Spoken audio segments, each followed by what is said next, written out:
There is a moment, quiet, almost invisible, when something inside you shifts. You're in the same room, hearing the same voices, seeing the same faces, but it feels different, not loudly different, not dramatically broken, just off. And you try to explain it away. You tell yourself you're reading too much into things, that maybe you're tired, maybe you're being too sensitive, but the feeling doesn't leave. It lingers. It sits in your chest like a question that refuses to be ignored. Because deep down, beneath all the logic and self-doubt, there is a truth you can't quite silence. You're not overthinking. You're noticing what others hope you won't. There is a kind of silence that doesn't feel peaceful. It feels heavy, not the silence of comfort where nothing needs to be said, but the kind that leaves you searching for meaning in every pause. You begin to notice it in the smallest moments. A message that once came instantly now arrives hours later, stripped of its warmth. Conversations that used to flow effortlessly now feel forced, like something is being carefully held back. And no one says anything directly, yet something has clearly changed. At first, you try to ignore it. You tell yourself people get busy, moods shift, life happens. You make excuses not because you're unaware, but because you want to protect the connection. But the silence keeps speaking in ways words never could. It shows up in the way they avoid certain topics, in how quickly they try to end conversations that once meant something. It's there in their eyes that don't quite meet yours the same way anymore, as if there's a distance forming that no one wants to acknowledge. What makes it difficult is that there's no clear event to point to, no argument, no obvious conflict, nothing you can hold on to and say, this is where everything changed. Instead, it's a gradual shift, a slow fading of something that used to feel real. And because it's subtle, you start questioning yourself. You wonder if you're imagining it, if you're expecting too much, if maybe you're the one creating tension where none exists. But deep down, there's a quiet certainty that this isn't coming from nowhere. Silence, in moments like these, becomes a language of its own. It reveals what someone is unwilling or unable to say. Not all distance is spoken aloud. Sometimes it's carried in the lack of enthusiasm, the absence of curiosity, the missing effort that once felt natural. You start to feel like you're reaching out more, trying harder, filling in the gaps they've left behind, and that imbalance doesn't go unnoticed, even if no one names it. There's also a loneliness that comes with this kind of silence. Not because you're physically alone, but because you're no longer being met where you once were. You can sit beside someone, talk to them, even laugh with them, and still feel like there's an invisible wall between you. It's confusing because nothing has been clearly broken, yet nothing feels whole either. Over time, you begin to realize that silence isn't always empty. Sometimes it's full of unspoken truths. It carries hesitation, disinterest, unresolved feelings, things that haven't been voiced but are still very much present. And while it would be easier if everything were said openly, not everyone chooses honesty. Some people withdraw quietly, leaving you to piece together the meaning on your own. And that's where your awareness becomes important, because what you're sensing isn't random. It's your mind and intuition picking up on patterns, on shifts in tone, on changes that may seem small individually but form a clear picture when seen together. You're not reacting to nothing. You're responding to what is quietly unfolding in front of you. So instead of dismissing that feeling, instead of silencing your own perception, consider what it's trying to show you. Because sometimes the loudest truth isn't spoken at all. It's felt in the pauses, in the absence, in the silence that says everything without ever needing words. There comes a point when words begin to lose their weight, not because they aren't spoken, but because they no longer match what you feel. Someone can say all the right things, use all the right expressions, even maintain the same tone, and yet something inside you resists believing it. It's not doubt for no reason. It's a quiet recognition that what is being shown no longer aligns with what is being said. At first, the difference is subtle. You might notice it in small inconsistencies. A promise made with confidence but followed by hesitation. Kind words that arrive without the same presence they once carried. You hear reassurance, but you don't feel it. And that gap between language and energy is where your awareness begins to sharpen. You start replaying moments in your mind, not to overanalyze, but to understand. You look at patterns. You notice how enthusiasm fades when it matters most, how attention shifts when depth is required. It's not that they've become completely different. It's that something genuine has been replaced with something performative. And while the surface may still look intact, the substance underneath has changed. This is where many people begin to question themselves. You tell yourself, maybe I'm expecting too much, or maybe they're just going through something. And sometimes that's true, but there's a difference between temporary inconsistency and a consistent misalignment. One feels human, the other feels distant. What makes this experience confusing is that words are easy to trust. They're clear, direct, and immediate. But energy, how something feels, is more difficult to explain. It doesn't come with definitions or explanations. It shows up in tone, timing, presence, and intention. And when those things don't match the words words being spoken, it creates an internal conflict. You hear one thing, but you feel another. You might notice that conversations start to feel one-sided. You're engaging, asking, listening, but the depth isn't returned. You're present, but they feel elsewhere. And even when they respond, there's a lack of sincerity that's hard to ignore. It's not about perfection, it's about authenticity. And when authenticity fades, no amount of well-phrased words can fully replace it. Over time, this misalignment begins to take a toll, not loudly, but gradually. You find yourself becoming more cautious, more observant. You stop taking things at face value and start reading between the lines, not because you want to, but because something in you has learned that what's said isn't always what's meant. And this isn't about being suspicious, it's about being aware. There's a difference between assuming the worst and recognizing patterns that repeat. When someone's actions consistently fail to support their words, it's no longer a misunderstanding. It's a message, just not one that's spoken directly. The challenge is that you can't confront something that hasn't been clearly stated. You can't point to a single moment and say, this is the truth. Instead, you're left with a feeling, one that builds quietly over time. And while others may dismiss it as overthinking, you know it comes from observation, not imagination. Eventually, you begin to understand that alignment matters more than expression. Words can be shaped, adjusted, and controlled, but consistency in behavior reveals something deeper. It shows intention, effort, and truth in a way language alone cannot. So when you sense that disconnect, don't rush to silence it. Don't force yourself to accept what doesn't feel right just because it sounds right, because clarity doesn't always come from what you hear, it comes from what you consistently experience. And that experience, however subtle, is often more honest than words will ever be. There is a weight that doesn't arrive all at once. It builds quietly, layer by layer, moment by moment, until one day you realize you've been carrying something you were never meant to hold. It doesn't come from a single incident. It comes from the accumulation of small things. The times you felt dismissed but said nothing, the moments you needed understanding but received indifference, the subtle shifts that you noticed but chose to overlook.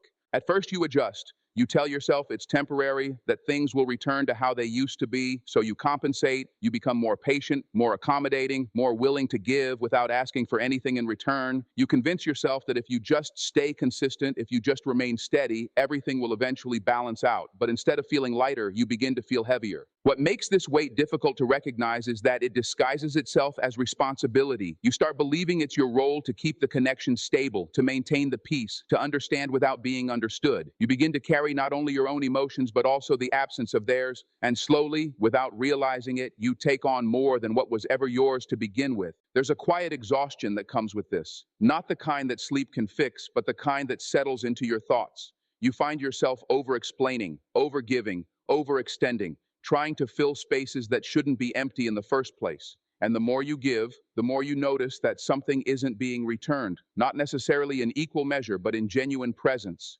You may start to question your own reactions. You wonder if you're expecting too much, if your needs are too much, if your awareness itself is the problem. But the truth is, what you're feeling didn't come from nowhere. It came from repeated experiences that slowly taught you something wasn't right. The weight you carry is not a flaw, it's a signal. Sometimes this burden is reinforced by silence, not just the silence of others, but the silence you place on yourself.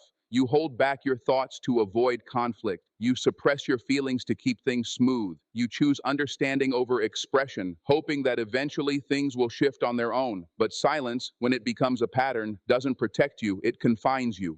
And within that confinement, the weight grows, because unspoken feelings don't disappear. They settle, they build, they wait, until even the smallest moment feels overwhelming, not because of what just happened, but because of everything that came before it.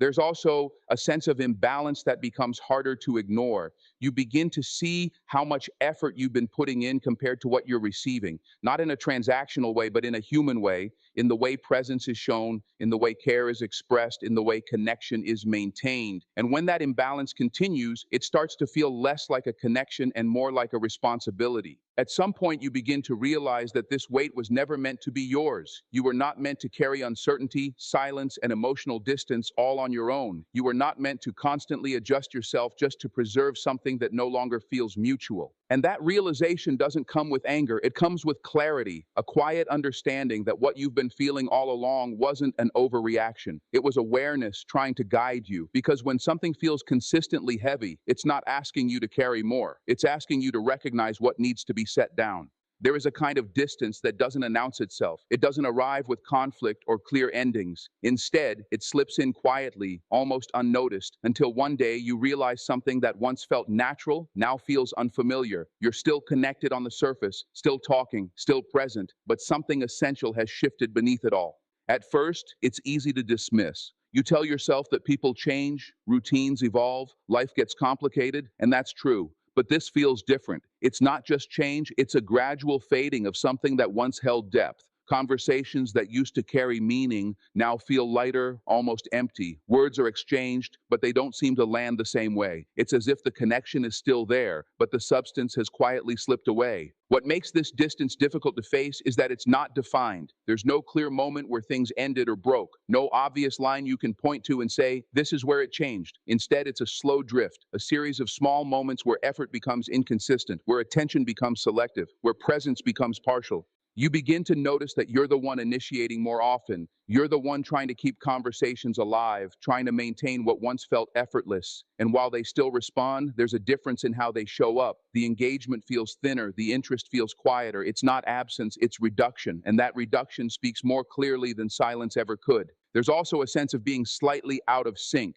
You're still standing in the same emotional space, but they've shifted somewhere else. Not drastically, not dramatically, but enough for you to feel it. Enough for you to question whether you're both still experiencing the same connection in the same way. This kind of distance creates a unique form of confusion because nothing is openly wrong, yet nothing feels entirely right either. You're left in a space where you can't fully hold on, but you're not sure if you should let go. And in that uncertainty, your mind begins to search for clarity. You revisit conversations, replay interactions, trying to understand what changed and why. But the truth is, not all distance has a clear explanation. Sometimes people shift internally before they ever express it externally. Their priorities change, their focus moves, their emotional availability evolves. And rather than communicating that shift, they allow the connection to slowly adjust on its own, leaving you to feel the difference without fully understanding it. What's important here is recognizing that distance, even when unspoken, is still real. It's not something you imagined or created. It's something you observe through repeated experience. And while others may not acknowledge it, your awareness doesn't need their confirmation to be valid.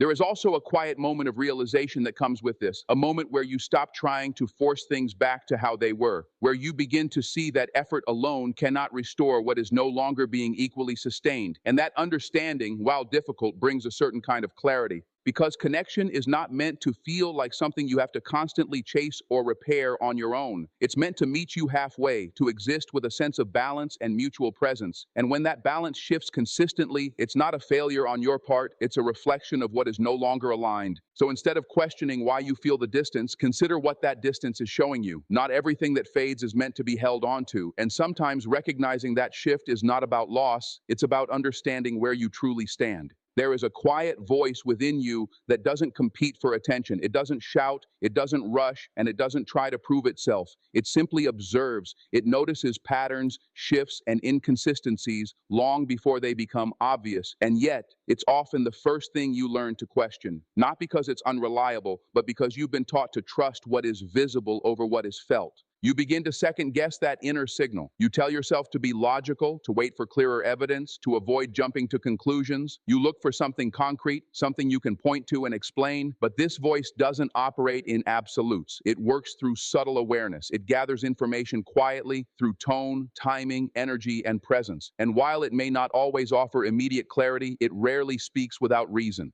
The challenge is that trusting this voice requires you to stand alone in your understanding, at least for a while, because not everything you sense can be immediately validated by others. In fact, many people will dismiss it. They'll tell you you're reading too much into things, that you're being overly sensitive, that you should just focus on what's being said rather than how it feels. And for a moment, that doubt can be convincing. But when you step back and look at your experience as a whole, a pattern begins to form. You realize that this feeling didn't appear suddenly. It developed over time, shaped by repeated moments that all pointed in the same direction. And while each individual moment may seem small, together they create a clear message, one that your inner awareness has been trying to bring to your attention. There's a difference between reacting impulsively and responding with awareness. Trusting yourself doesn't mean making immediate decisions or assuming the worst. It means allowing yourself to acknowledge what you feel without dismissing it. It means giving your perception the same respect you give external information, because both are forms of understanding, just expressed in different ways. You may also begin to notice how often you've overridden this voice in the past, times when you ignored what didn't feel right, only to later realize that your initial feeling was accurate, not because you were predicting outcomes, but because you were recognizing patterns. And those patterns, once seen clearly, tend to repeat until they are addressed. Trusting this inner signal is not about becoming distant or guarded, it's about becoming aligned with your own experience. It allows you to move through situations with clarity rather than confusion, with awareness rather than constant doubt. It gives you the ability to observe without immediately reacting, to understand without needing everything to be explained. There is also a sense of calm that comes with this trust, not because everything becomes certain, but because you no longer feel the need to constantly question yourself. You begin to understand that your awareness is not working against you, it's guiding you. It's helping you see what may not be immediately visible, helping you recognize when something feels consistent and when it doesn't. And in that understanding, you find a different kind of confidence, not the kind that needs validation, but the kind that comes from being in tune with yourself. Because when you trust what you feel, you stop relying solely on what is presented to you. You begin to see beyond words, beyond appearances, into the deeper reality of what is actually there. So instead of silencing that quiet voice, give it space. Let it speak without interruption. Because more often than not, it's not leading you astray, it's leading you toward clarity.